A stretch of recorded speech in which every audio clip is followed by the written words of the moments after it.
next step is to trace with a marker. I'm going to trace all my lines. They don't have to be exactly on the pencil line. I really can't even do that. Make sure when you do trace that you don't go over lines that you erased for some reason, like over that bush. Pay attention to where you're tracing. You don't want to forget details like windows or the horizon line or bushes or flowers. I need to trace everything.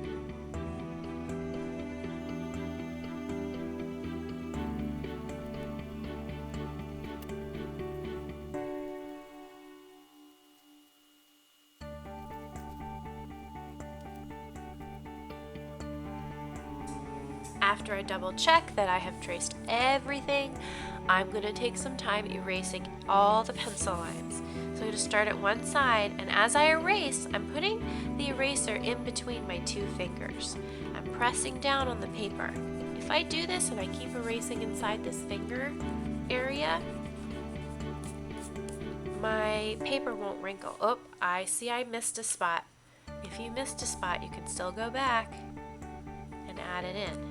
Give it a minute to dry before you erase that part. So I'm going to go up here and start with this building. Now if I erase down here, you can see it starts to wrinkle. So I'm going to move my hand and I'm going to erase in between. You need to move your paper around.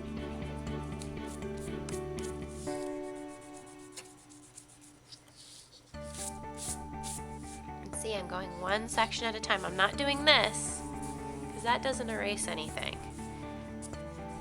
I'm going to go one building, one spot, and move around slowly.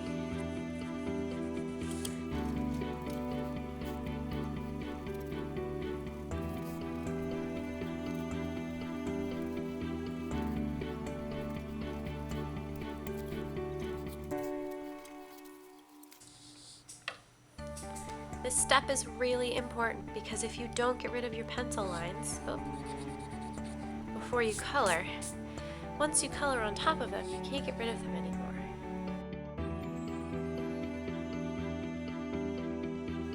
Right, now that it's erased, I can start adding color with colored pencils. So I need to decide what color I want each of my buildings to be.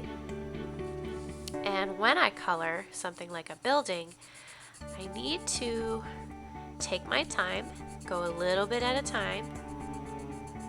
See, I'm going slow and I'm following the line all the way down. Taking breaks.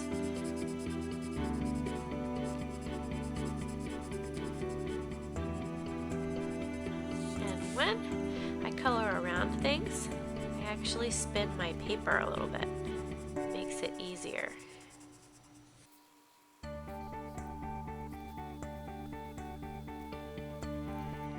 Some of you might already do this, but when I color in a shape, I color the edges first. So I know I can't color outside the lines.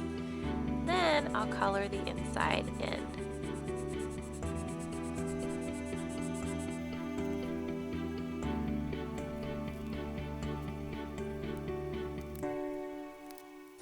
If you get a colored pencil that's very, very flat and you can't really color with it, it's okay to get a sharpener.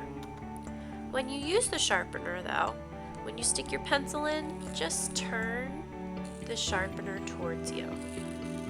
Do it a few times, check the pencil, turn it a few more, check it again. I'm getting close. I don't want it to be too pointy. That's probably good. It's not so sharp, but it's pointy enough that I can color nicely with it.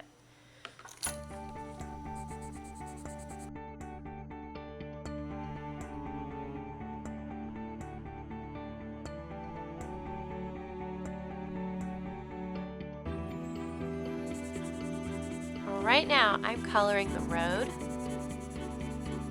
And for the road, because it's such a big space, I'm going to do the same thing with the sky, but I'm not pushing as hard. I'm kind of coloring on the side of the pencil, making it a little lighter. It won't take as long to color in, and it won't hurt my hand too much. So my road can be kind of a gray color instead of a full black. It's up to you. You can still push really hard if you want, but for me, I'm going to press lighter on the road and lighter in the sky a little bit, just so my hand gets a little bit of a break. You'll notice I'm not scribbling. I'm not going all the way down and back. I'm doing little sections at a time. I'm kind of inching forward a little bit, inching forward a little bit, making my way down the paper. Any big section you have, this is the best way to color. That way you know you fill up all your spaces.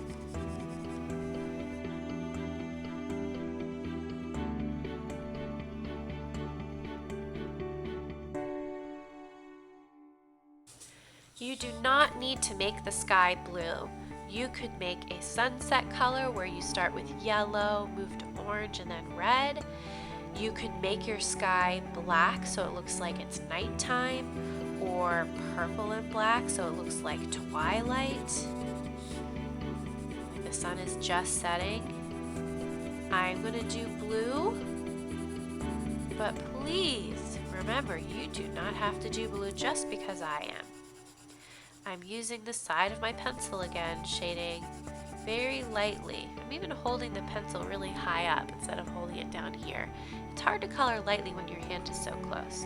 So I always move my hand back when I color lightly on the side of my pencil.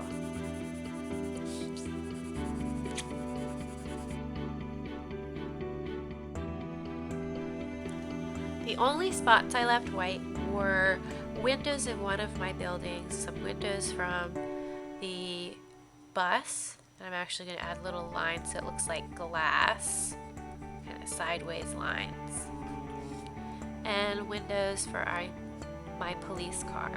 Now I know some police cars are different colors. I chose blue just because there was too much other stuff that was white and I didn't want to have too much on my paper. To make my clouds white, I didn't color them. I just colored around them with the sky. Remember to take your time when you're coloring. This isn't going to take one day. Go slowly, go building by building, think about your colors, and don't scribble.